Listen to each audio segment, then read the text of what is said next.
This story is titled, My Wife Wanted Half of Everything in the Divorce. Turns out none of it was mine. Hi everyone. Before we dive in, a quick favor.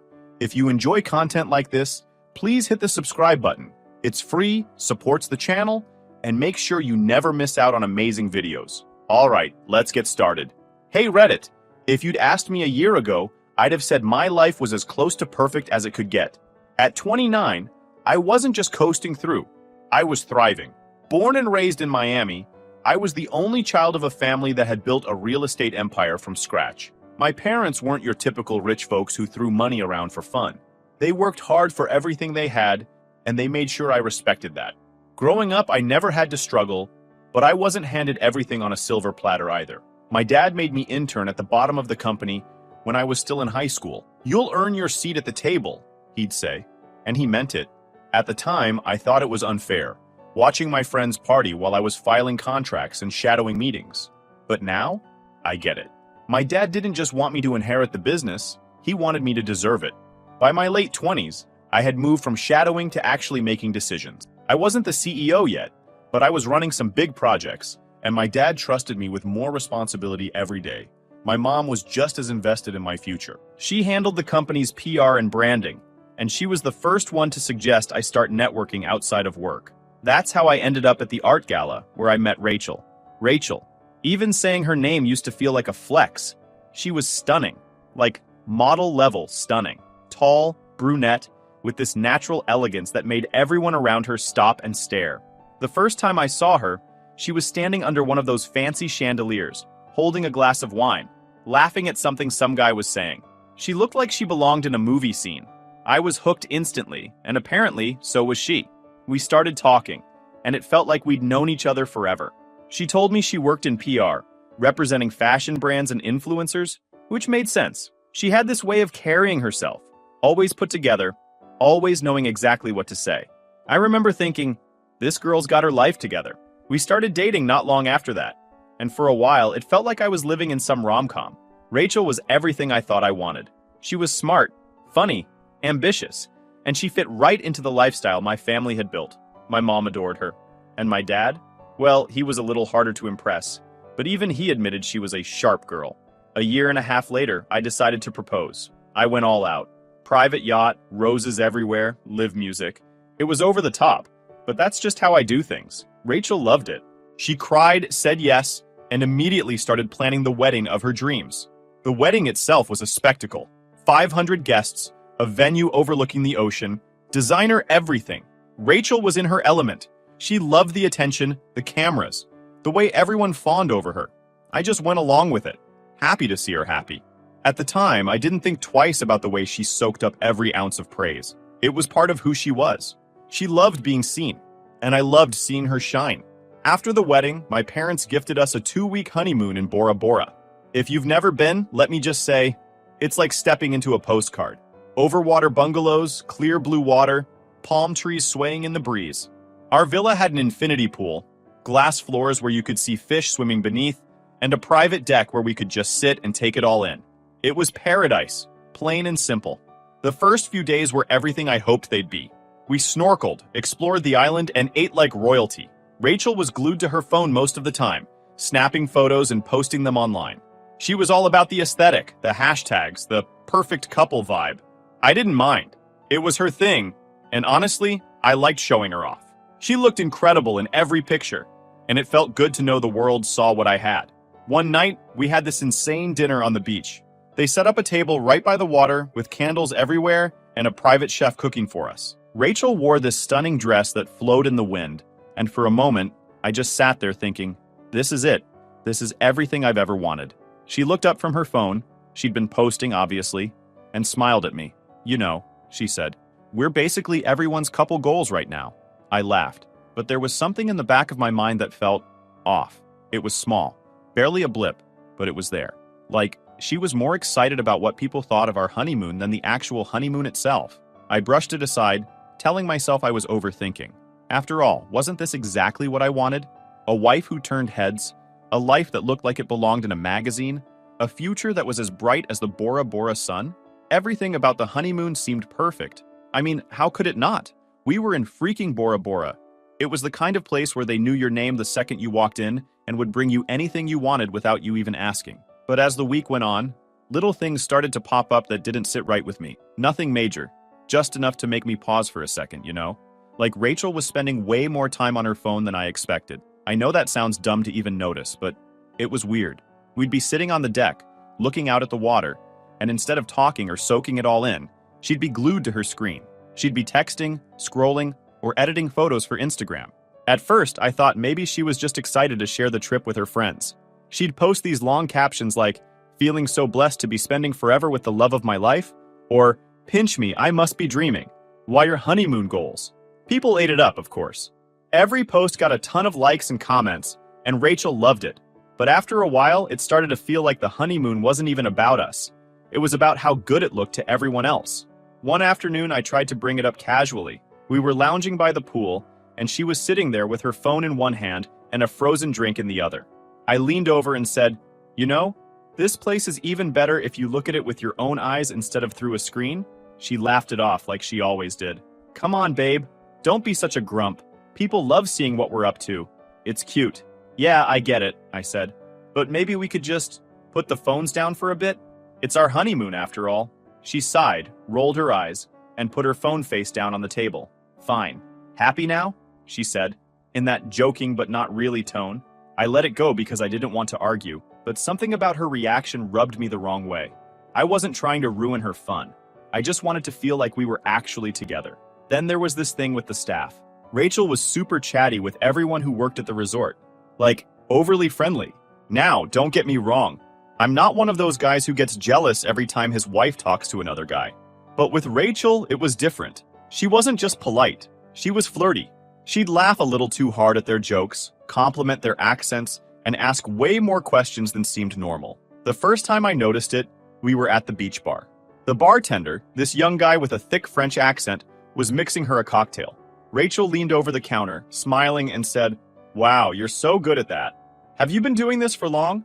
The guy laughed, clearly enjoying the attention, and started telling her about his background. Rachel hung on every word, nodding and laughing like he was the most fascinating person she'd ever met.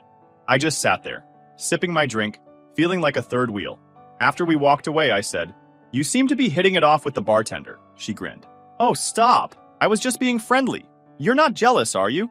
"No," I said, shaking my head. "It's just, I don't know. Maybe tone it down a bit?" She rolled her eyes. "God, you're so sensitive sometimes. Relax." That became her go-to response anytime I brought something up. Relax. Like I was the one making things weird. It started happening more and more. Whether it was the bartender, the guy at the front desk, or even the snorkeling instructor, Rachel always seemed to find a way to be the center of attention. I told myself it was just her personality. She liked people, and people liked her. But deep down, it bothered me. The turning point came about halfway through the trip. We were having breakfast on the villa deck when Rachel mentioned wanting to do a special photo shoot. "I've been thinking," she said, slicing into her tropical fruit platter. "We should hire a professional photographer while we're here. Someone who can really capture how beautiful this place is. And us, of course." I shrugged. "We've already taken like 1,000 pictures. What's the point?" "The point is," she said, setting down her fork, "these are memories we'll want to look back on forever. Besides, it's not just for us. Everyone keeps commenting on how amazing the trip looks.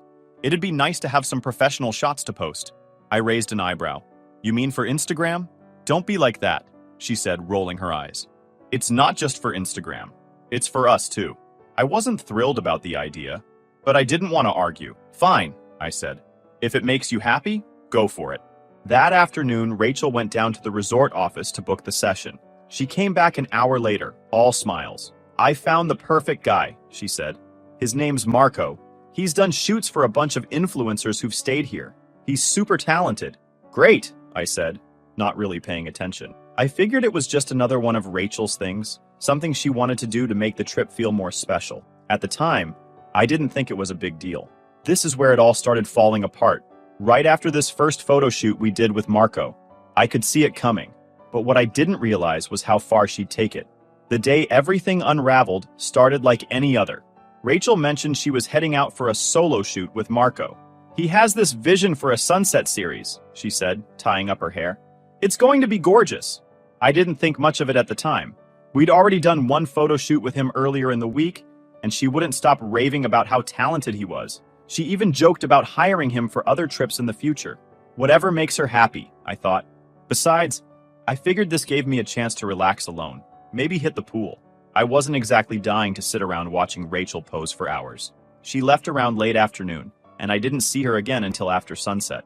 When she got back, she was in a ridiculously good mood. "Marco is incredible," she said, kicking off her sandals. "You're going to love these shots. They're some of the best photos I've ever taken." "Can't wait to see them," I said, not even looking up from my laptop. She didn't offer to show me any, which I thought was weird, but I let it slide. Rachel liked to edit her pictures before sharing them with anyone. It was her thing, part of her whole brand. Later that night, we were having dinner when one of the resort staff approached me. "Excuse me," she said, holding out a small USB drive. "These are the photos from your wife's session with Marco earlier. He asked us to deliver them to you." "Oh, thanks," I said, taking the USB. I didn't think much of it at the time. Just figured Rachel must have asked Marco to send over the raw files. I tucked it into my pocket, planning to check it out later. After dinner, Rachel said she was tired and went straight to bed.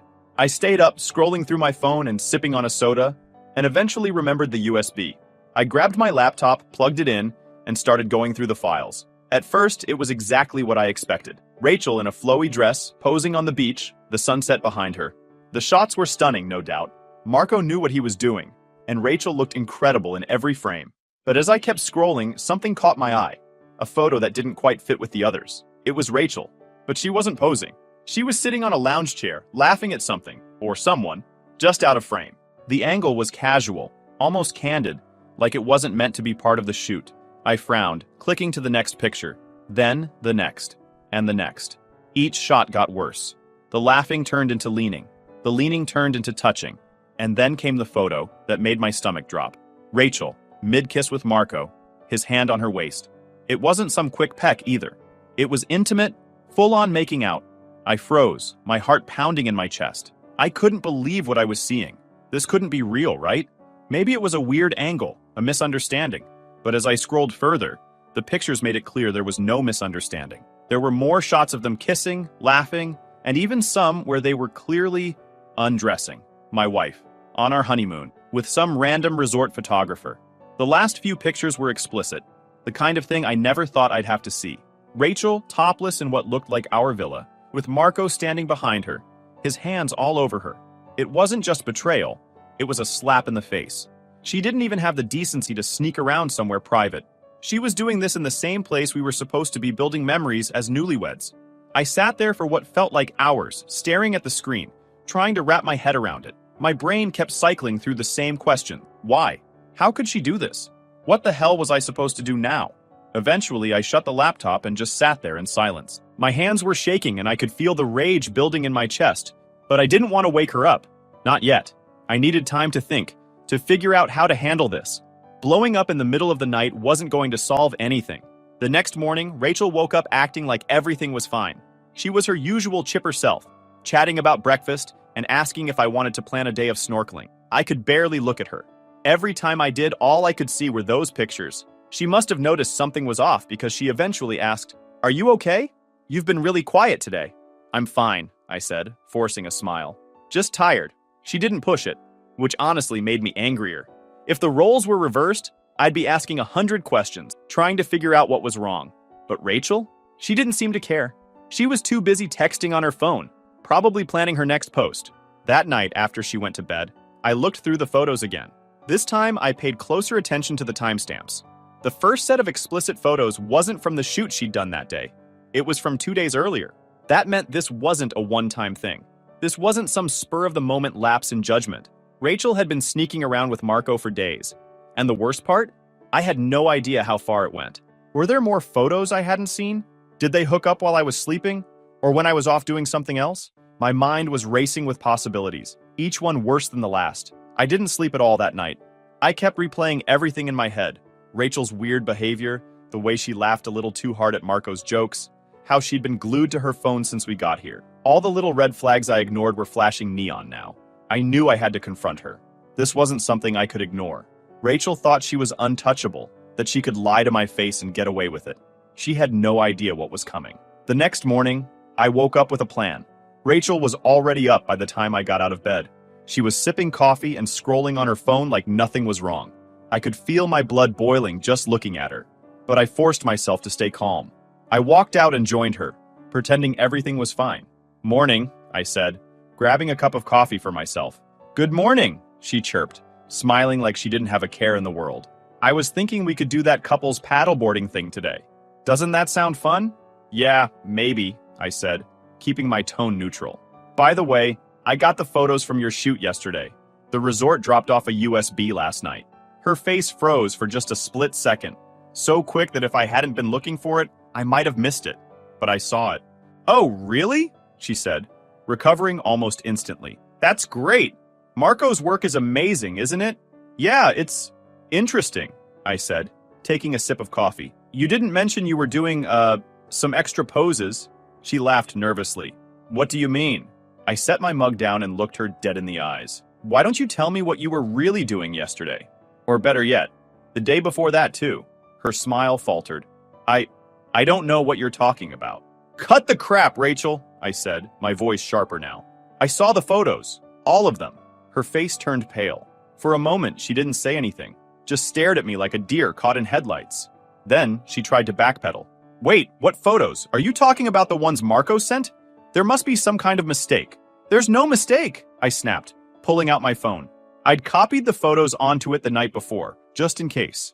I opened the folder, selected the one of her kissing Marco, and held it up for her to see. "Explain this." Rachel's mouth opened and closed, like she was trying to come up with an excuse, but couldn't find the words. Finally, she said, "It's not what it looks like." I laughed bitterly. "Oh, really? Because it looks like you've been sneaking around with Marco behind my back. On our honeymoon, no less." "I can explain," she said quickly, her voice shaking. It wasn't planned. It just happened." "It just happened?" I repeated, my voice rising. "So what, you just tripped and fell into his arms? Give me a break, Rachel." "I was confused," she said, tears welling up in her eyes. "You've been so distant lately. Always working, always distracted. I felt, I don't know, lonely." "Lonely?" I said, practically shouting now. "We're on our honeymoon. How the hell are you lonely when we're spending every single day together?" She started crying then, full-on sobbing, but I wasn't buying it. "I made a mistake," she said through her tears. "I was stupid. I didn't mean for it to go this far." "Far?" I said, narrowing my eyes. "So you admit it wasn't just a kiss?" She froze again, and that told me everything I needed to know. "Unbelievable," I said, shaking my head. "You're disgusting. Please, just listen to me," she begged, reaching for my hand. I pulled away. "It didn't mean anything. Marco doesn't mean anything to me." I stood up, glaring down at her. "You know what doesn't mean anything? Your promises, your vows, the whole damn marriage, apparently. Was this your plan all along, Rachel? Marry me for the lifestyle and then screw around with the first guy who gives you attention? That's not fair," she cried. "I love you." "You don't get to say that to me," I said coldly. "Not after what you've done." Her sobbing got louder, but I wasn't moved. I was done. "You know what, Rachel? I don't give a damn about your excuses. You've shown me exactly who you are, and guess what? I want nothing to do with you." She tried to grab my hand, her voice shaking. "Please, just listen to me. We can fix this. We can move past it." I yanked my hand away. "Move past it? Are you insane? There's no coming back from this. You disrespected me, our marriage, and everything we were supposed to be building together. You made your choice, Rachel. Now you're going to live with it." I stood up and walked inside, grabbing my phone to call the resort manager. Rachel followed me, still crying and begging. "What are you doing?" she asked, her voice trembling. "Making arrangements," I said coldly. "You're out of here." "What? You can't just kick me out," she cried. "Where am I supposed to go?" "That's not my problem," I snapped. "Pack your stuff. You're leaving the villa today." She started to argue, but I ignored her, speaking directly to the manager when he picked up. "I'm calling from Villa 14. My wife will no longer be staying with me. I need you to move her to another room, whatever's available in the main building, and make sure she doesn't have access to the villa again." The manager hesitated for a moment, clearly caught off guard. "Of course, sir. I'll arrange it immediately." Rachel's jaw dropped as I hung up the phone. "You're being ridiculous. You can't just throw me out like this." I turned to her, my voice sharp and unwavering. "Watch me." While she packed her things, I took it a step further. I called my dad. He'd always been my go-to in situations like this. Calm, calculated, and ruthless when necessary. I laid it all out for him, sparing no detail. He didn't interrupt, but I could hear the anger building in his voice as I talked. When I finished, he let out a long sigh. I knew there was something off about her, he said. But this is a whole new level of disrespect. What do you think I should do? I asked, even though I already had a pretty good idea. You don't leave her a single thing, he said firmly. She's done. Credit cards, access to the company accounts, everything. Gone. Already working on it, I said. And her flight home? Canceled, he said without hesitation. I smirked. That's exactly what I wanted to hear. After hanging up, I got in touch with our financial team to make sure every connection Rachel had to my family's money was severed. The credit cards she loved to flash around? Canceled. The access to any joint accounts? Frozen. Even the cards she used for emergencies? Gone. When the resort staff arrived to escort her out, she made one last attempt to plead with me. Please, she said, tears streaming down her face. Don't do this. I'll do anything to fix this. Just give me another chance. I crossed my arms and stared at her, unflinching. Fix this? The only thing you can do is leave. Maybe Marco can help you figure out your next move. Her face twisted in anger then. The tears replaced with rage. You'll regret this, she hissed. You'll regret treating me like this. I laughed, shaking my head. The only thing I regret is marrying you. Now get out. The staff led her away, and just like that, she was gone. I stood there for a moment, letting it sink in. My wife, the woman I thought I'd spend my life with, had turned out to be a liar, a cheater, and a complete fraud. But you know what? I didn't feel sad. I felt free. They assured me she was moved to one of the basic rooms in the main building. Nothing fancy, just a bed and a bathroom. The thought of her going from our luxurious villa to a standard room made me laugh. It was fitting, really. She wanted to act like she was too good for me? Let her enjoy being just another guest. By the evening, everything was set. Rachel was cut off from my life financially, emotionally, and physically. I didn't leave any loose ends, but I wasn't done yet. Sure, Rachel was a liar and a cheat, but she didn't pull this off alone. Marco, the slimy resort photographer, had been just as involved. I wasn't about to let him walk away like nothing happened. If he thought he could mess with me and get away with it, he was in for a rude awakening. The morning after I threw Rachel out, I called the resort manager. I figured I'd start with the basics and see if the resort was even aware of what their photographer had been up to. Good morning, the manager said when he picked up. How can I assist you today? I have a problem with one of your employees, I said flatly. Marco, your photographer. There was a long pause before he replied, I see. What seems to be the issue? I took a deep breath, trying to keep my composure. The issue, I said, is that he's been hooking up with my wife behind my back. On your property? During what was supposed to be our honeymoon. The manager sounded shocked. I don't know what to say. This is the first I'm hearing of any such behavior. Yeah, well, I have proof, I said. Pictures, explicit ones, taken during one of their so-called photo shoots. Do you want me to send them to you, or should I go straight to the resort's corporate office? There was another pause, this one longer. That won't be necessary, he said quickly. Please allow us to handle this matter internally. I assure you, we take these kinds of allegations very seriously. Good, I said, because I'm not letting this slide. By the end of the day, the manager had called me back to let me know Marco was being terminated immediately. He will no longer be associated with the resort in any capacity, the manager said, his tone crisp and professional. And we sincerely apologize for the distress this has caused you. Good to hear, I replied. I trust you'll also be ensuring this doesn't happen again with any future guests? Absolutely, he said. This was an egregious violation of our policies, and we are taking steps to ensure it never happens again. It felt like a win, but I wasn't done with Marco yet. Getting him fired was just the first step. This guy had crossed a line, and I wanted to make sure he couldn't pull the same stunt on someone else. That's when I started digging. With the help of a friend back in Miami, I tracked down Marco's Instagram and other social media accounts. It didn't take long to figure out that Rachel wasn't his first special client. His accounts were full of tagged photos from previous guests, mostly women, all gushing about how amazing he was. I even found a few posts that seemed overly familiar. The captions were innocent enough, but the body language in the photos, let's just say it didn't look professional. I decided to reach out to a few of these women, just to see if there was a pattern. Most of them didn't respond, but one did. Her name was Lisa, and she had stayed at the resort a few months before me. When I told her what had happened with Rachel, she wasn't surprised. That guy's a creep, she said.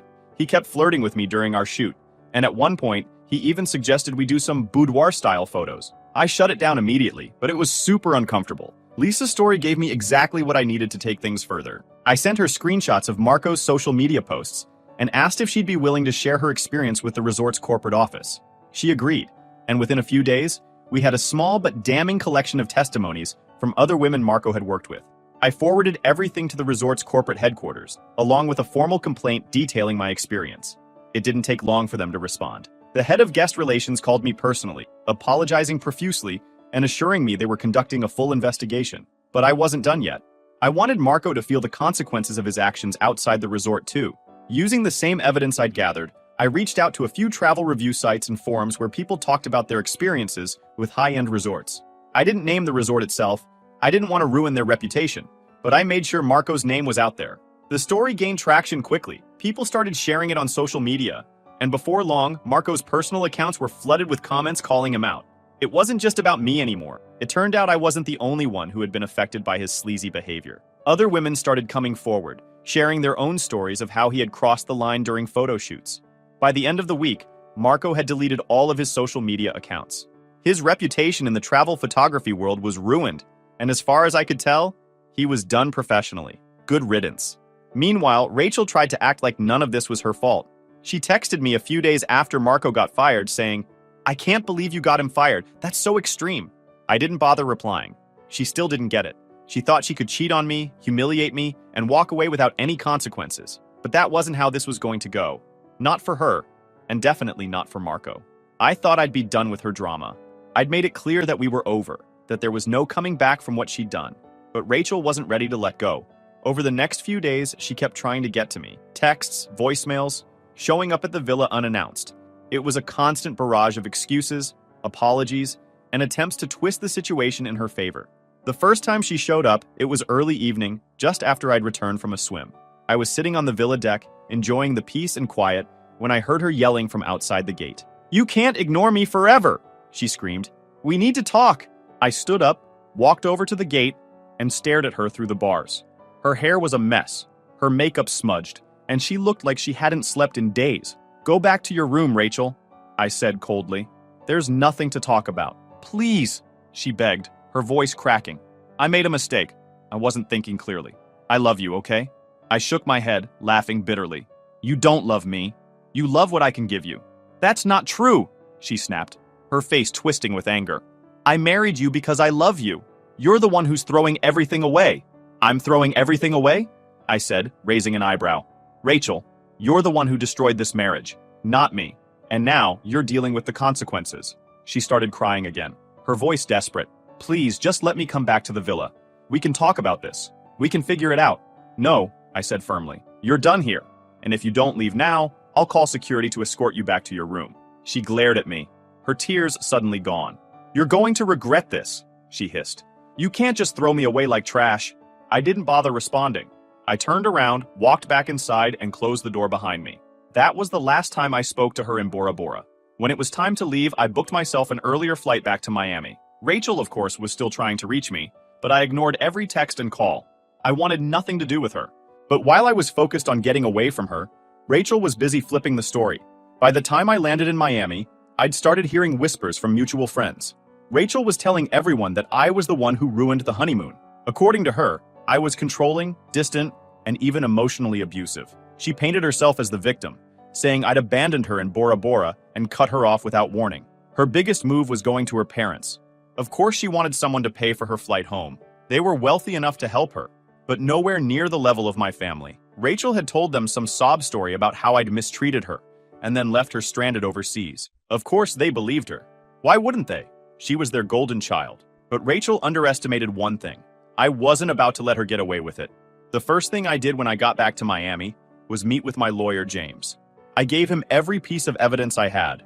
The photos, the texts, the voicemails. He started drafting the divorce papers immediately, making sure Rachel wouldn't get a single cent. Next, I decided to deal with her parents.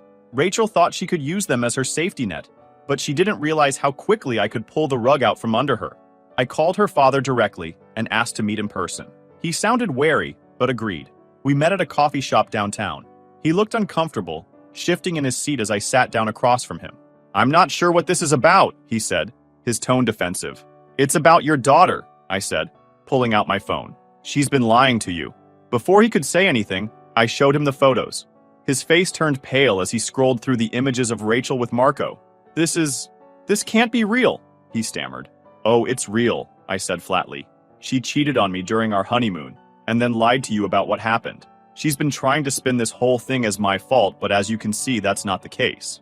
He didn't say much after that, just sat there, staring at the table, clearly embarrassed. I didn't care. I wasn't there to spare anyone's feelings. I was there to set the record straight. As expected, word spread quickly. Rachel's parents weren't exactly thrilled to find out their daughter had been lying to them, and they started pulling back their financial support. Her friends, who had been eating up her victim act, began distancing themselves too. Nobody likes being caught on the wrong side of a lie. Rachel, of course, wasn't going down without a fight. She showed up at my lawyer's office the day after she was served the divorce papers, demanding to speak to me. I wasn't there, but James filled me in later. She thinks she's entitled to half of everything, he said, smirking. She doesn't realize how airtight your family's setup is. That was the beauty of it.